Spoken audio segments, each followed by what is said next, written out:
Side distance. The distance visible ahead to the driver is very important for safe vehicle operation on a highway.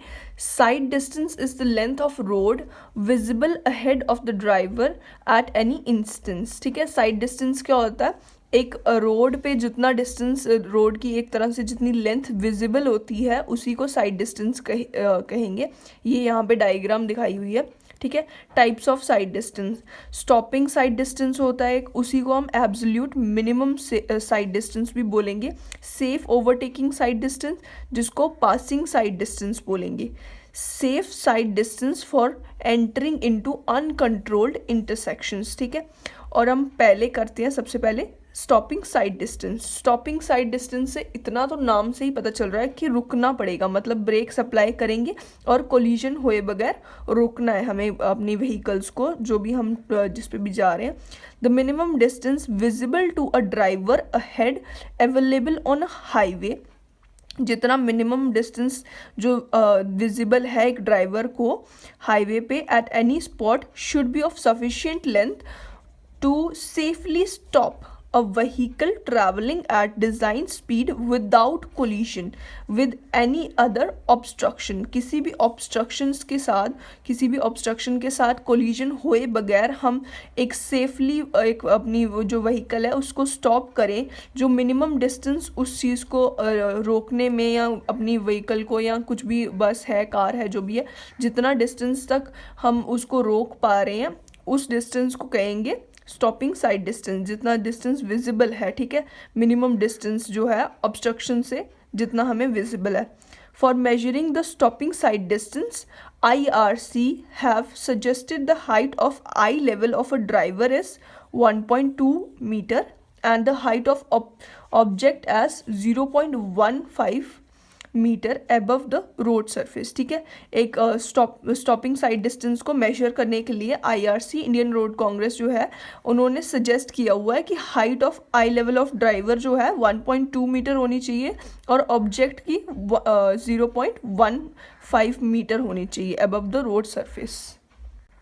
PIEV theory, ये एक theory है अब जिसके according total reaction time जो है driver का वो स्प्लिट करा जा सकता है 4 पार्ट्स में. ठीक है. पहला है perception time, intellection time, emotion time, volition time. ठीक है. ये सारे टाइम्स में 4 पार्ट्स में इसको हम डिवाइड कर सकते हैं टोटल रिएक्शन टाइम को. ठीक है.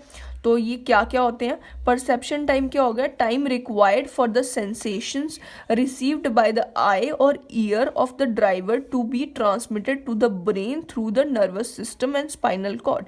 ठीक है. जो टाइम हमें सेंसेशन जो है हमारी आईज या फिर ईयर्स को अगर हॉर्न वगैरह कुछ सुनाई दे रही है या कुछ भी ऐसा है तो उस चीज़ को अपने ब्रेन में जो सिग्नल सेंड करने में जितना टाइम लगेगा उसी को कहेंगे. ये डायग्राम से भी देख सकते हैं, ये ब्रेन है तो यहाँ से यहाँ तक कितना टाइम लगेगा ब्रेन तक सिग्नल सेंड करने में, उसी को कहेंगे परसेप्शन टाइम. फिर है इंटेलेक्शन टाइम. इंटेलेक्शन टाइम क्या है? Time required for the driver to understand the situation. उस सिचुएशन को समझने में जितना टाइम लगेगा उसे कहेंगे इंटेलेक्शन टाइम. फिर है emotion time. Time elapsed during emotional sensations and other mental disturbance such as fear, anger or any other emotional feeling like superstitions etc.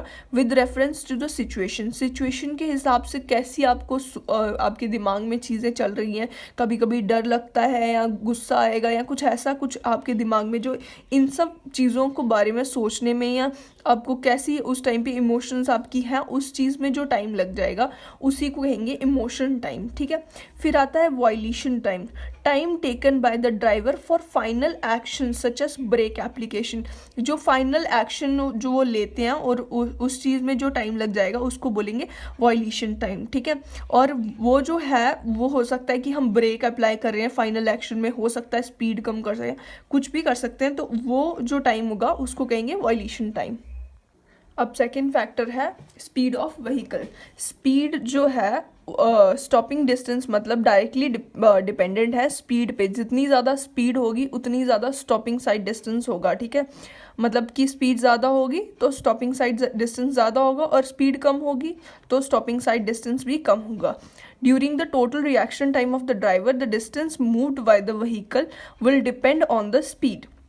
The distance moved by the vehicle after applying the brakes before coming to stop depends on the initial speed of the vehicle. मतलब कि initially vehicle की कितनी speed है, अगर vehicle ज़्यादा speed में होगी तो कॉमन सी बात है उसको रुकने में ज़्यादा टाइम लगेगा और उतना ही ज़्यादा वो डिस्टेंस कवर करेगी, ठीक है। अगर स्पीड कम होगी तो वो जल्दी भी रुक जाएगी और उसका मतलब कि एक तरह से डिस्टेंस भी कम ही कवर करेगी वो, ठीक है। और थर्ड फैक्टर है efficiency. Efficiency of brakes. Braking efficiency is said to be 100% if the wheels are fully locked, preventing them from rotating on application of brakes. This will result in 100% skidding, which is normally undesirable except in uttermost emergency. Hence, to avoid skidding, the braking force should not exceed the frictional force between the wheels and the tires.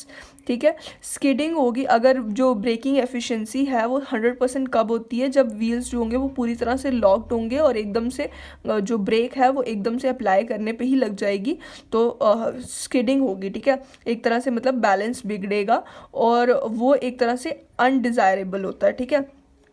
और इसी चीज़ को avoid करने के लिए breaking force जो होगी वो should not be greater than frictional force between the tyres, ठीक है। व्हील और टायर्स के बीच में जो फ्रिक्शनल फोर्स होगी रोड के साथ वो जो है वो मतलब कि ब्रेकिंग फोर्स से कम नहीं होनी चाहिए, ठीक है।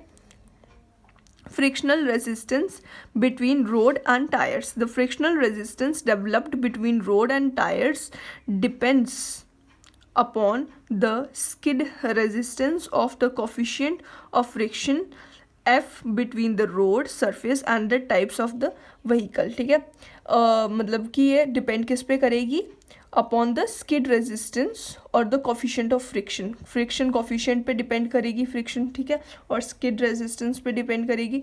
और आईआरसी के according IRC have specified design frictional coefficient value of 0.35 to 0.4 depending upon design speed, ठीक है. यहाँ से लेके यहाँ तक हो सकती है, मतलब 0.35 से लेके 0.4 तक हो सकती है इंडियन रोड कांग्रेस के अकॉर्डिंग फ्रिक्शनल कोफिशिएंट की वैल्यू, ठीक है. Analysis of stopping distance. Stopping distance पे एक न्यूमेरिकल मैं ऑलरेडी ऐड कर चुकी हूँ, पहले से अपलोड कर चुकी हूँ मतलब. और स्टॉपिंग डिस्टेंस क्या है, स्टॉपिंग डिस्टेंस को हम दो पार्ट्स में डिवाइड करेंगे, लैग डिस्टेंस और ब्रेकिंग डिस्टेंस में, ठीक है.